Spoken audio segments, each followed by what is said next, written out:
así que pórtense bien. Vamos a volver a Shmot, Éxodo, capítulo 14, ¿verdad? Estamos hablando de la crisis, del momento del pueblo de Israel, que se vio atrapado entre, ahí Betina me sopla el capítulo, el pasuk, el versículo 10, en el que se sintió atrapado. Acuérdense que salimos de Egipto, nos escapamos, salimos rápidamente, el faraón cambió de idea y con el ímpetu y con el impulso de aquel que decide en medio de una crisis racional, en ese momento organiza un ejército con carros, caballos y con armas, y van en persecución de los hebreos, que de pronto se sienten atrapados, que adelante de ellos estaba Liam Suf, que por favor no me lo llamen Mar Rojo, Liam Suf. Del otro lado estaba accidentes geográficos que le impiden escaparse, y entonces quedaron, en la expresión que usamos hace una semana, entre la espada y el agua. En lugar entre la espada y la pared, estaba la espada de los egipcios y el agua de Liam Suf. Y allí, en ese lugar, yo les conté que hubo 4 reacciones. No sé si se acuerdan, pero les dije que un grupo se quiso suicidar, que un grupo quiso pelear, aunque no había chances ni posibilidad alguna, un grupo se puso a rezar y un grupo propuso rendirse y volver a Egipto. Si ustedes lo recuerdan, de alguna manera eran las 4 situaciones o posturas habituales o reacciones nuestras habituales frente a una crisis. La crisis te paraliza y depositas en Dios únicamente la posibilidad de salir, y vos no haces nada, esperás que la solución llegue. La crisis te hace rendirte, te suicidás, no querés nada, no querés hacer nada, no podés ni enfrentar la derrota, preferís no estar. La crisis te vuelve irracional y te pones a pelear con 0 chance y 0 posibilidad, pero peleás igual, aunque no tengas ninguna posibilidad. Y a veces la crisis te hace retroceder, volver hacia atrás, claudicar, renunciar a tus principios, a tus ideas, a lo que querías, y te hace volver al lugar donde alguna vez te pudiste ir y nunca más tenías que volver, y por alguna razón terminás regresando allí. Diferentes reacciones que uno puede tener frente a una situación de crisis. Pero nuestra para allá lo va a tener a Moshe como el que nos va a mostrar una forma, un camino para salir de las crisis. Entonces el 9 decía, y los persiguieron los egipcios y los alcanzaron, acamparon junto al mar, 2 de los caballos y los carros de Faraón con sus jinetes y ejércitos cerca de Piyahirot, frente a Baal Zephón. Estamos ahí en la escena. Y cuando paró, acercó su ejército, alzaron los hijos de Israel sus ojos, y he aquí que los egipcios se trasladaban en pos de ellos. Temieron mucho y clamaron los hijos de Israel a Adonai. Dijeron a Moshe, ¿acaso porque no hay tumbas en Egipto nos trajiste a morir en el desierto? ¿Qué es esto lo que nos has hecho al sacarnos de Egipto? Y ustedes saben que cuando algo sale mal, la primera actitud nuestra, pero antes de eso yo le voy a decir la frase típica que se dice. Alguien que le está yendo mal y le aparece una sonrisa en la cara, es porque ya encontró a quien echarle la culpa. Una actitud típica nuestra en la vida es buscar responsables. Y encontrando un responsable nos sentimos mejor, aunque nada nos cambie en la vida. Por eso el cónyuge que ve que algo salió mal, lo primero que le va a decir a su esposo o esposa es, te dije, ¿para qué me trajiste acá? ¿Tenés 2 años y te trajeron a UPA? ¿Qué significa por qué me trajiste? ¿Por qué me hiciste hacer esto? La necesidad más básica del ser humano es encontrar una responsabilidad y una culpabilidad afuera. Y eso aparentemente nos deja más tranquilos. Yo varias veces en nuestros grupos de Torá se los conté, a los que estudian conmigo hace mucho les pido perdón por volver a escucharlo, pero como siempre hay alguno nuevo, sobre todo en pandemia se suba gente, puede ser que no hayan escuchado. Aparentemente esto empieza en nuestros primeros años de vida.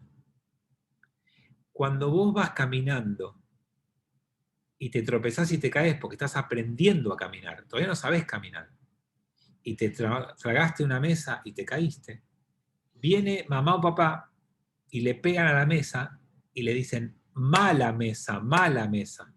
Con todo el amor y el cariño del mundo, y es divino, y todos se ríen, los que están ahí alrededor, los tíos, los abuelos, se matan de risa, qué rico. Pero le estás enseñando al nene que se tropezó y se cayó porque no coordina bien todavía, porque es chiquito y porque no sabe caminar, que la culpa es de la mesa. Y más allá que escuchaban el ejemplo otras veces, piensen cuántas veces nosotros hacemos eso. No decir la mesa, sino buscar un culpable externo y sentir alivio. No, no, lo que pasa es que el gobierno, no, lo que yo te voy a explicar, el dólar, no, no, yo te voy a decir lo que pasa, es que, y encontramos una explicación y nos sentimos mejor. Y yo les pregunto, después de encontrar una explicación externa, ¿te cambió en algo la vida? ¿El problema desapareció? ¿La situación se tornó de repente favorable? No, y entonces, ¿por qué la sonrisa? ¿Por qué el alivio? Entonces, lo que tenemos que entender a veces es que no se trata de quitarnos el peso de la decisión. Se trata de poner tu energía en salir de donde estás atrapado, no en declararte inocente, sino en cambiar tu realidad. Y mientras te declarás inocente, perdés energía y tiempo, sacás foco y usás tu inteligencia para otra cosa. Y cuando estás en una crisis, necesitas toda la energía y toda la inteligencia para salir de la crisis. Y alguien me va a decir, bueno, pero si estás con la culpa de haber sido el responsable, entonces no podés salir. Todavía no hay tiempo para esas cosas. Cuando uno está en una situación de crisis, tiene que dejar la culpa en otro lado, tiene que guardar en otro lado la autoestima, tiene que cerrar bajo llave su orgullo, y tiene que ponerse a hacer algo que lo saque de la situación en la que está. Y esto es lo que le va a pasar a esta generación. Van a estar ahí y van a buscar culpables. Moshe, ¿para qué nos sacaste de Egipto? No había tumbas ahí, si nos querías matar, ¿por qué no nos dejaste ahí? Claro, ahora se lo dice, ¿por qué no se dijeron antes? Y, digamos, en las relaciones de pareja, esto pasa mucho. Si tu pareja te propone algo y vos por acción u omisión no detenés a tiempo el proyecto, la propuesta, la invitación, sos cómplice, sos corresponsable. ¿Qué importa quién lo dijo primero? ¿Qué importa de quién fue la idea? No, bueno, vos me dijiste que te voy a decir que no. Y sí, si crees que me tenés que decir que no, decime que no, por favor. ¿Qué significa la frase que te iba a decir que no? ¿Cuántas veces me decís que no? No pongas la excusa de que justo en esta no querías decirme que no. Y si elegiste no decirme que no, avalaste, sos corresponsable, sos coautor, sos cómplice y somos una asociación ilícita. porque lo hicimos juntos. Y si necesitan abogado, díganme que tenemos un par en la comunidad que vamos a recomendar. Bueno, nada, es una situación muy típica esta del pueblo, que en lo espiritual está asociado con la infancia. Sos menor de edad cuando no asumís responsabilidades, cuando estás exento de las responsabilidades. Entonces, si tenés 70 años, 60, 80 o 40, no, 50 no, si tenés cualquiera de esos números que acabo de decir, y decís, ella me dijo, él me dijo, sos un nene, no importa la edad que tengas, sos un niño emocional, no se pongan contentos, yo sé que todos queremos tener menos edad que la que tenemos, no sos un niño en el sentido de la juventud que hoy está admirada por todos. Sos un chico caprichoso y de poco desarrollo emocional. Nos puede pasar a todos, obviamente, todos podemos tener un momento. El tema es darse cuenta en algún momento que no está bien, que no es responsabilidad de otro, que uno es parte también de las decisiones que toma y tiene que hacerse cargo de esas decisiones y poder salir de las crisis. ¿Qué es lo que van a necesitar hacer este pueblo? El pueblo hebreo quiere encontrar responsable, pero el problema no se va. Hasta que no haga algo no se va. Tengo varios chats, vamos a ver qué dicen. Bueno, los primeros fueron de saludos. Versículos. Hitler se sentía mejor acusando a los judíos. Bueno, Armando, pero eso era el curso anterior, sí, es cierto. Pero acá no. Claro, acá, por ejemplo, es más atinado el ejemplo de Vicky, que dice, por ejemplo, Adán y Eva. Es verdad, el texto dice que la serpiente convenció a Eva y Eva le ofreció el fruto a Adán y Adán comió, y después dice, cuando Dios le dice, flaco, te dije que no comas de ese árbol. Y él, en lugar de decirle, bueno, me tenté, no pude resistirme, dice, la mujer que vos me diste me dio de comer el fruto. O sea, no solo le echa la culpa a Eva, que es lo que habitualmente decimos, sino que se la echa a Dios. Es un jugadorazo, Adán. O sea, hizo lo único que no podía hacer y cuando lo agarraron, le echó la culpa al capitán del equipo, al DT, al dueño de la pelota. Todo mal hizo. Pero bueno, es un buen ejemplo. Buscar un chivo expiatorio o cabeza de turco. Bueno, Tomás, ya que dijiste eso, porque sos Tomás seguramente Irene el que escribió eso, me imagino. Quiero decirles que el concepto de chivo expiatorio, chivo emisario, que ustedes conocen, ya lo saben, está en la Torá. Pero el problema es que el mundo tomó un concepto de chivo expiatorio resumido y se saltearon un paso. Y se saltearon el paso más importante. Por lo tanto, está mal aplicado. Porque en el concepto judío, para poder hacer un chivo expiatorio, que era lo que hacía el Cohen, el sacerdote, el día de Yom Kippur, del día del perdón, ponía las manos y echaba las culpas y se las ponía a un chivo y lo mandaba a Azazel, lo mandaba al desierto para que se vaya con las culpas de todos, antes de hacer eso decía, Dios, la culpa es nuestra, perdón, me equivoqué, hice algo que no podía, ahora quiero volver a amigarme y para eso me quiero sacar la culpa de encima y cuando me quiero amigar con vos y me quiero sacar la culpa de encima, se la paso al animal. Es un acto simbólico, está claro, pero el primer paso es fundamental. Es decir, acá estoy. ¿Vieron como decía un expresidente? Mala mía, mala mía. El primer paso es decir mala mía. Está bien, nos dijo mala mía 14 veces y después ya no le creíamos más. Pero el primer paso de asunción de una responsabilidad es fundamental, es central. Si no, no hay nada que hablar. Y eso es lo que le falta al chivo expiatorio que tomó el mundo. Hay olor en el lugar, fue él, hay inflación en Alemania, fueron ellos, hay problemas económicos, son ellos, y nadie dice, espera, soy yo, veamos cómo lo podemos arreglar.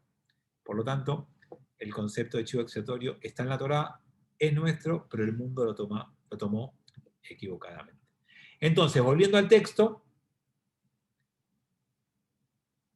12, ciertamente esta es la cosa que te habíamos hablado a ti en Egipto diciendo, déjanos, vamos a servir a los egipcios, pues es mejor para nosotros servir a los egipcios antes que morir en el desierto. Acá están los que renunciaban, ¿vieron? Acá están los que se entregaron, los que bajaron los brazos, no hay nada que pelear, no hay nada que hacer, volvamos, entreguémonos, negociemos, demos el brazo a torcer.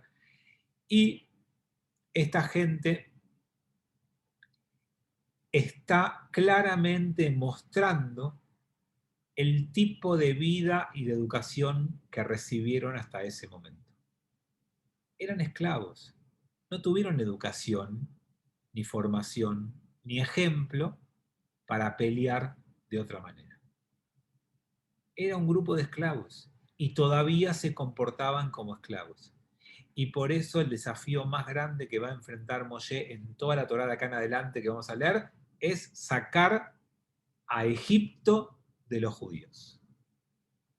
Por ahora está sacando a los judíos de Egipto, pero después hay que sacarle esas ideas a esta gente que no tuvo esa formación y que no tuvo esa preparación. Entonces todos aquellos que tengan la suerte, la bendición de tener hijos o de tener alumnos o de tener gente a cargo o de tener que ocuparse o preocuparse por otro, fíjense a través de la asunción de las responsabilidades en qué nivel está la gente que depende de ustedes. Y en muchos casos les voy a pedir, porque yo no me olvidé que estudiamos Torá para hablar de mí y no del otro. En muchos casos les voy a pedir que piensen cuánta responsabilidad tienen ustedes en que el otro todavía no haya soltado la mano. Y cuánto es porque ustedes necesitan sentirse imprescindibles. Cuánto de lo que hacemos evita el crecimiento de las personas que más queremos, porque queremos que sigan siendo dependientes nuestras. Uno de los desafíos espirituales más difíciles que enfrentamos en la vida es aprender a dejar de sentirnos imprescindibles.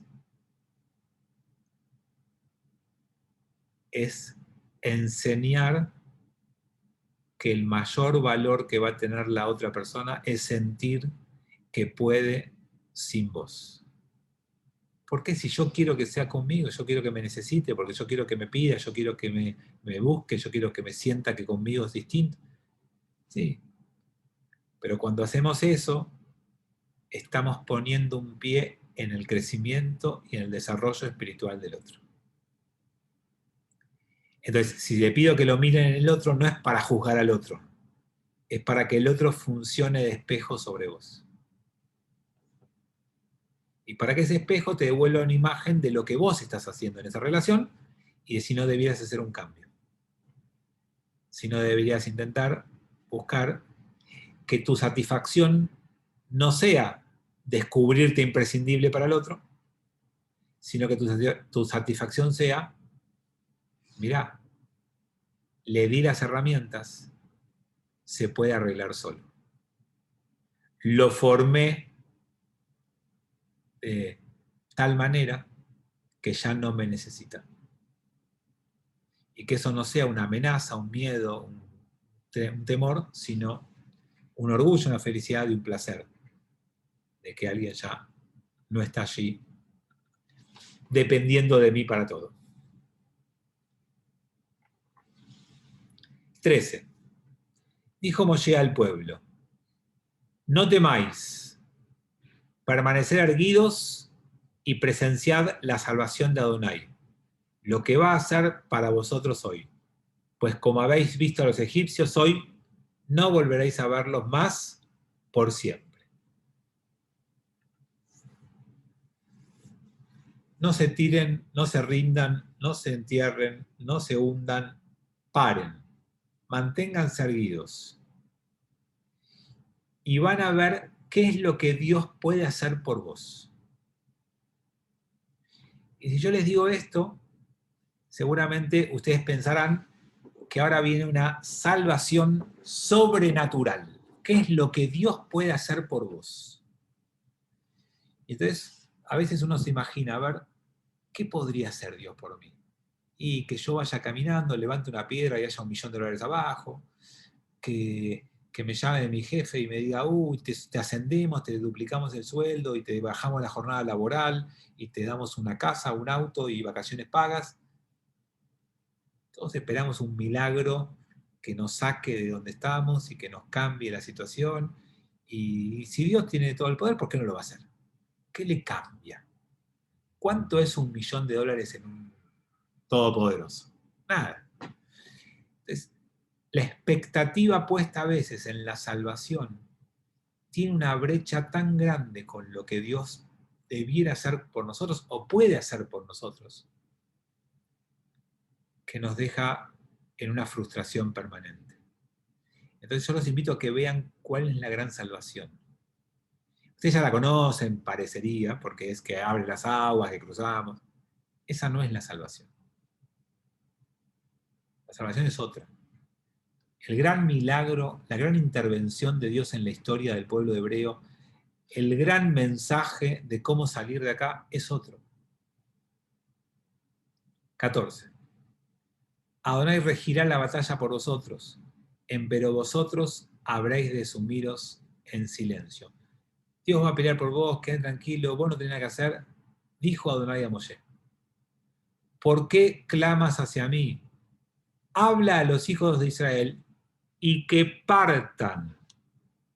Esa es la única tarea que podés hacer.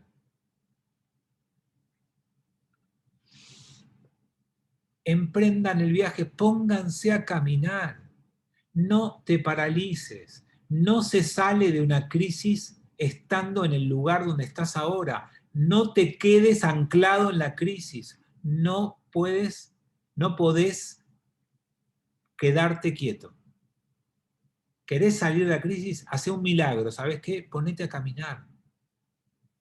Salí de donde estás y empezá a dirigirte a donde querés estar. Nadie te va a levantar a UPA. Nadie te va a llevar en cochecito. Sí, cuando tenías 6 meses y llorabas porque estabas en una crisis, alguien escuchaba el llanto, te alzaba y te daba de comer. Cuando tenías 1 año y estabas en crisis, llorabas y te cambiaban el pañal. Sí, tenías 2 años, te caíste, llorabas, venía alguien y te levantaba. Bueno, crecer es empezar a darte cuenta que esa es la situación de solucionar las crisis en la infancia, en la niñez, no en la adultez. Y sin embargo, aunque no lo podemos admitir, ¿cuántos de nosotros lloramos en las crisis esperando que venga alguien a salvarnos? Claro, llorar es contarle a amigos lo que está pasando, contar lo mal que estás, contar todo el desastre y esperar que alguien haga algo. Bueno, ¿y qué estás haciendo vos con eso? No, no puedo hacer nada, no, yo no puedo hacer nada, pero te lo cuento a ver si a vos se te ocurre algo, a alguien, a ver si, que sea, capaz que tenés un tío que me pueda ayudar, capaz que tenés un cuñado que me pueda dar una mano.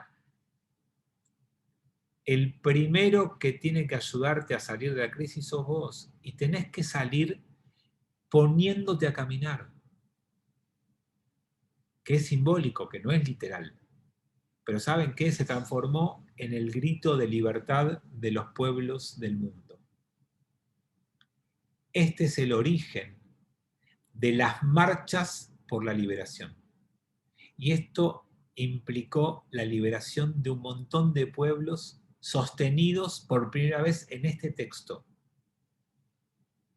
Pueblos de Latinoamérica, pueblos oprimidos, los negros, un montón de civilizaciones y pueblos se emprendieron a la libertad caminando, haciendo marchas, como acto simbólico de estar dispuesto de dejar de estar en el lugar donde estaban para ir a un lugar mejor, superador.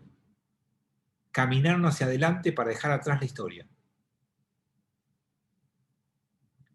Y está lleno de ejemplos en Latinoamérica y en el mundo de pueblos que así lograron salir de su crisis, de sus conflictos, de sus lugares. Vamos a ver un par de chats. Al Shehatanu, Mirta dice, eso es la asunción de las responsabilidades. A veces me demoro mucho en ver los chats y ya cambiamos de tema, pero sí, correcto. Es uno de los textos para asumir responsabilidades. Armando dice, entonces, ¿para qué esperamos al Mesías si este representa una ayuda sobrenatural? Armando, ya lo hablamos, yo te dije que nosotros esperamos a un Mesías que cuando venga no tenga ni que venir, porque hicimos el trabajo nosotros, no va a venir mágicamente, va a venir cuando hagamos nuestra parte y nuestro trabajo. Y Beatriz dice, ayúdate a ti mismo y te ayudará Dios. Absolutamente de acuerdo, Beatriz, totalmente de acuerdo. Esto es parte de nuestro desafío en la vida, ¿no? No sentarnos a esperar la ayuda externa, sino empezar nosotros para que después Dios se una a lo que estamos haciendo. Entonces, ¿por qué claman a mí? Pónganse a caminar. 16. Empero tú, alza tu vara y extiende tu mano hacia el mar y pártelo y que entren los hijos de Israel en el medio del mar por lo seco.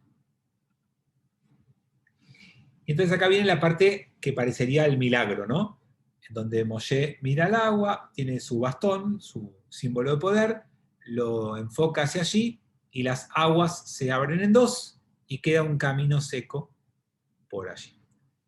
Quiero que sepan que el Midrash dice, el relato rabínico que completa lo que dice atrás, que Moshe hizo eso y no pasó nada. Y que uno de los judíos que estaba ahí en el pueblo de Israel, que se llama Nachshon ben Abinadab, Nachshon, se animó y se puso a caminar. Y que empezó a caminar por el agua, no arriba, falta para eso en la historia, todavía nadie caminó arriba. Se puso a caminar por el agua y caminó hasta que el agua le llegó al cuello. Y cuando el agua le llegó al cuello, recién ahí las aguas se abrieron. Ese Midrash nos enseña que la cosmovisión judía es lo que les decía antes, no te sentás a esperar el milagro, lo vas a buscar. Y si vos no haces toda tu parte, el milagro no va a pasar. El milagro solo ocurre cuando vos lo buscás activamente. No te sientes a esperar que las cosas cambien, porque las cosas no cambian cuando estás sentado. Ponete a caminar para cambiar tu situación. Y cuando vos te pongas a caminar, tal vez atraigas la energía necesaria para que las cosas cambien como vos querés que cambien.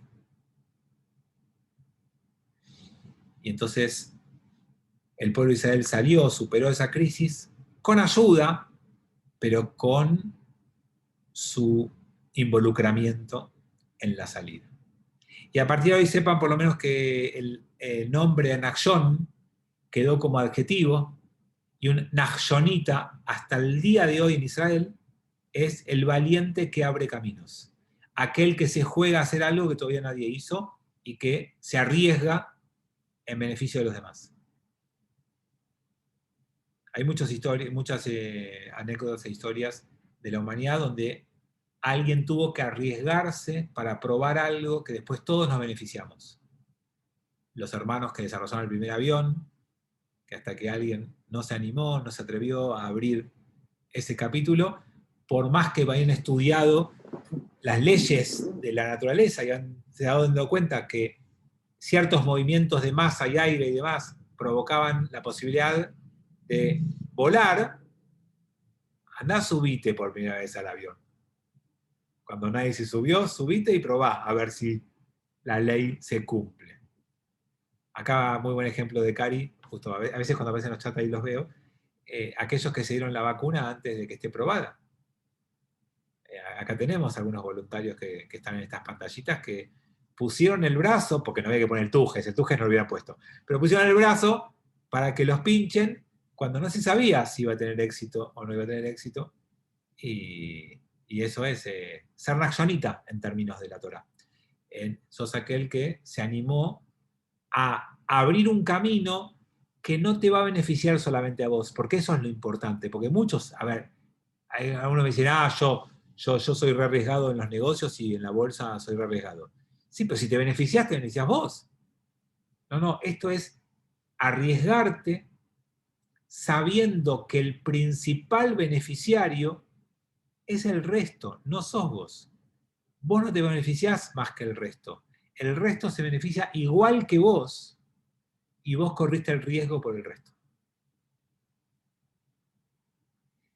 Entonces, más allá de los ejemplos de la humanidad, de las personas que abrieron el camino para el mundo, piensen las veces que ustedes hicieron de Nachshon en su familia, en su marco más íntimo, con sus amigos.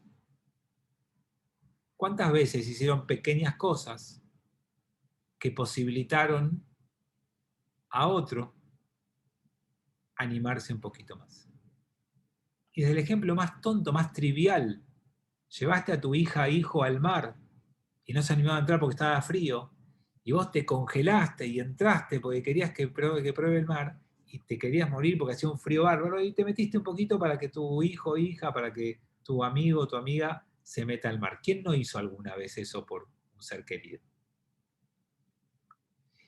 Entonces te invito a pensar ejemplos que, aunque parezcan triviales, ayudaron a tus seres queridos a animarse a hacer algo que no se animaban. Y si encontrás algunos, habla de vos. Ponete contento, contenta. Está bueno. Y si te faltan ejemplos, tenés tiempo. Pensá qué podrías hacer para hacer algo que beneficie a los que tenés cerca. ¿Cómo podrías hacer algo vos para que otros se animen? Para que otros la tengan más fácil y lo puedan hacer. Y esto es lo que esta generación del desierto nos va a regalar a nosotros. Ellos fueron los que caminaron por las aguas y por el desierto para que los hijos tengan libertad. Ellos son los que se jugaron y abrieron un camino. Eso es Nachshonita.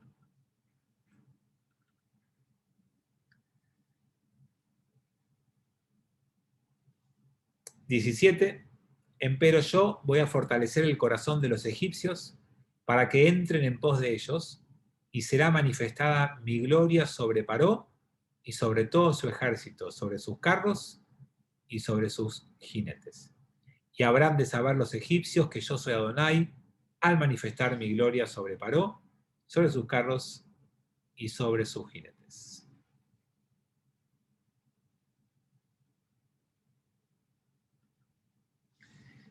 ¿Se acuerdan que habíamos visto hace algunas semanas que esto de fortalecer el corazón es que a veces el corazón ya es fuerte y es simplemente conocerlo en lo que va a hacer, en lo que va a ocurrir, en lo que va a pasar? Y en este caso podemos entender allí que Dios sabe que la entrada a las aguas abiertas de los hebreos va a llevar a los egipcios a hacer lo mismo. Y van a meterse en las aguas atrás de ellos. Y van a ir en pos de lo que ellos están haciendo. Entonces, por eso, cuando recién les decía que piensen en acciones de Nachshon que tengan en su vida, cuando ustedes son llevados por otro, para dejarte llevar por un Nachshon, tiene que haber amor, cariño, respeto. No puede ser con cualquiera. No puedes seguir a cualquiera en el camino de la vida. No copies cualquier modelo o cualquier ejemplo. No sigas a cualquier persona. Hay que tener mucho cuidado a quien uno sigue. Incluso gente que amás profundamente. Ojo, ¿cuántos hijos tienen que seguir a sus padres cuando se trata de entrar al mar, y no tienen que seguir a sus padres cuando quieren marcarles la carrera a la que tienen que estudiar? ¿Cuántos hijos tienen que escuchar a sus padres sobre las bondades o no de ciertas comidas? Y no sé si tendrían que escuchar tanto a sus padres acerca de las bondades o no de cierto candidato o candidata para casarse. Tenemos que tener mucho cuidado en dónde queremos ser nachshonitas y en dónde no. Y a quién seguir cuando uno tiene una accionita enfrente y a quién no. ¿Y saben por qué tenemos que ser muy cuidadosos? Por lo que decíamos antes. Porque después la responsabilidad es tuya. No, bueno, pero yo lo seguí a mi viejo. Yo lo seguí sus pasos. Bueno, si tenías 2 años y te llevó y vos caminaste de la mano de él, te felicito. Si tenías 38 y me decís que seguiste los pasos de tu papá que te llevó por allí, sos responsable. Ya tenés edad para darte cuenta y hacerlo únicamente si estás convencido. Los egipcios van a seguir a los hebreos, y los hebreos estaban siguiendo a Nachshon. Bueno, que un hebreo siga a Nachshon, que era un líder del pueblo, es fantástico. Que los egipcios sigan a los hebreos no debería ser excusa ni nada por el estilo. Tengo un par de chats, vamos a verlos. Uy, se me fue. Acá está. Uno es de los voluntarios de Pfizer, que ya lo hablamos, y confianza, que dice Cari, tal cual. Perfecto. Bueno, entonces,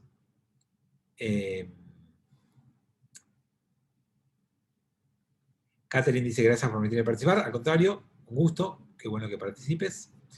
Vamos a volver a la Torá.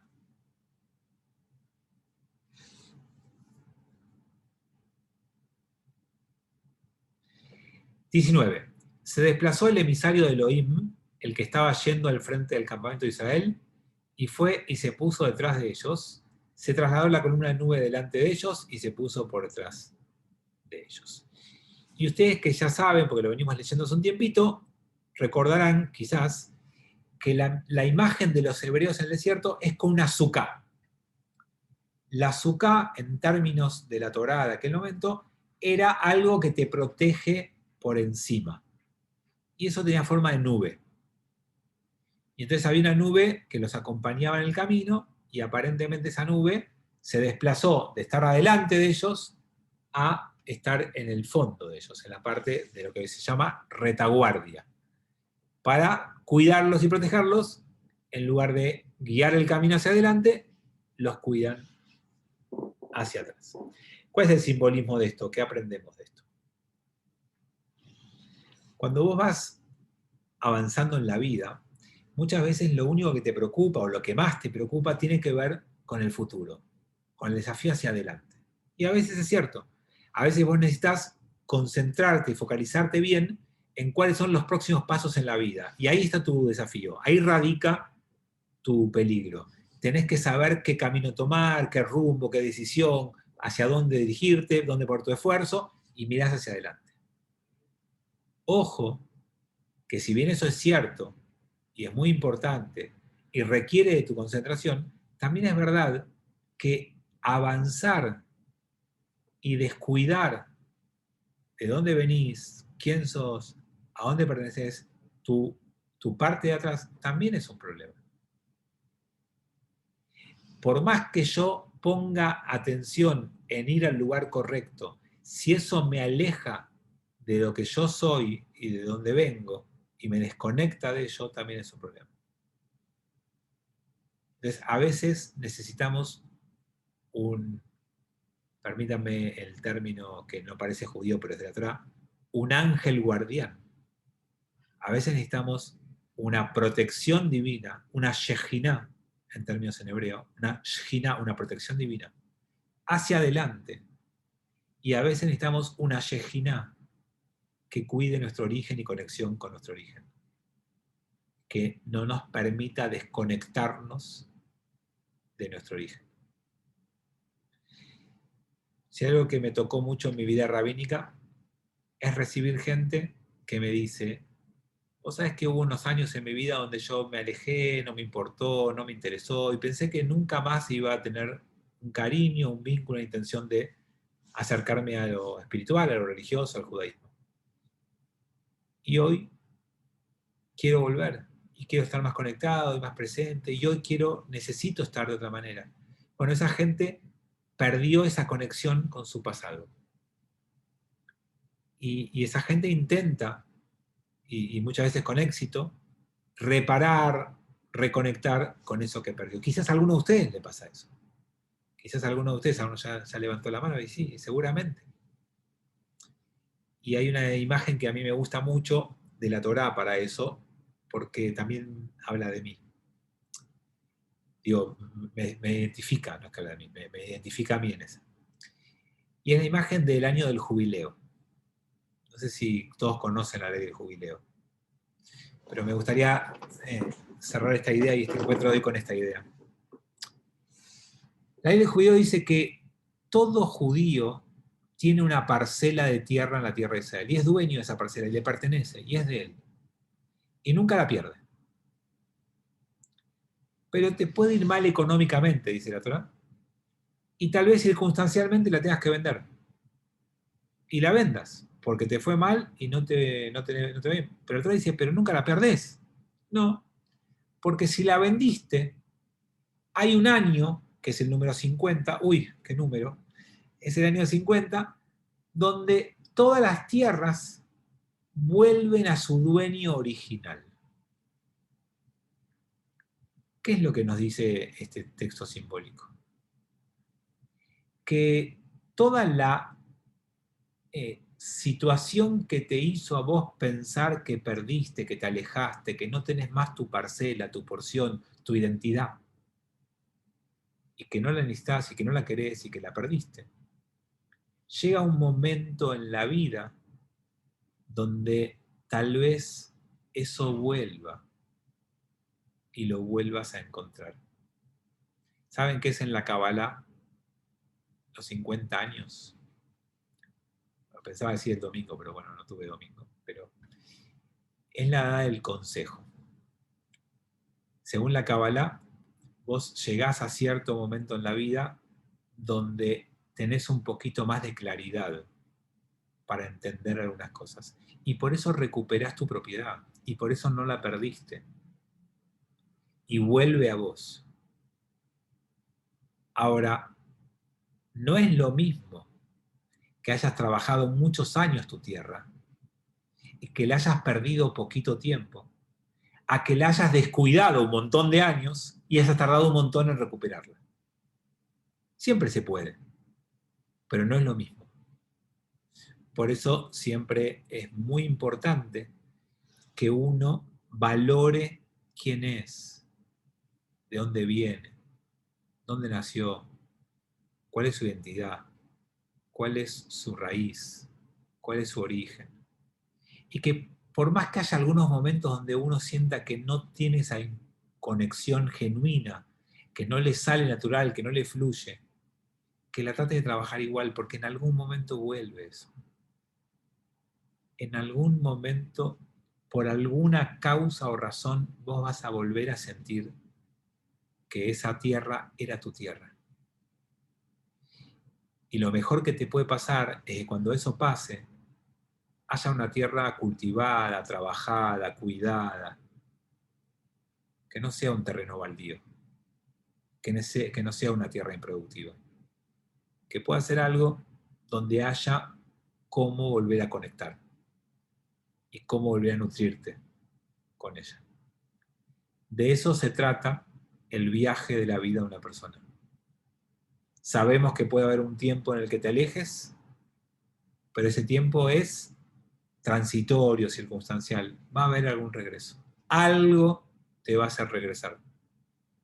Que cuando eso pase, te encuentres feliz de recuperar tu raíz, pleno, con la posibilidad de construir sobre eso, y sobre todo, también, con algo de base que te ayude a seguir trabajando. Bueno, les agradezco este acompañamiento y esta clase de hoy, y los saludo, que se cuiden, que descansen. Nos vemos en Shabbat o el martes que viene en nuestro espacio habitual. Gracias, excelente clase. Gracias, buena semana, cuídense. Gracias, chao. Excelente, Fabi. Gracias. Shalom, gracias. Shabu Tov.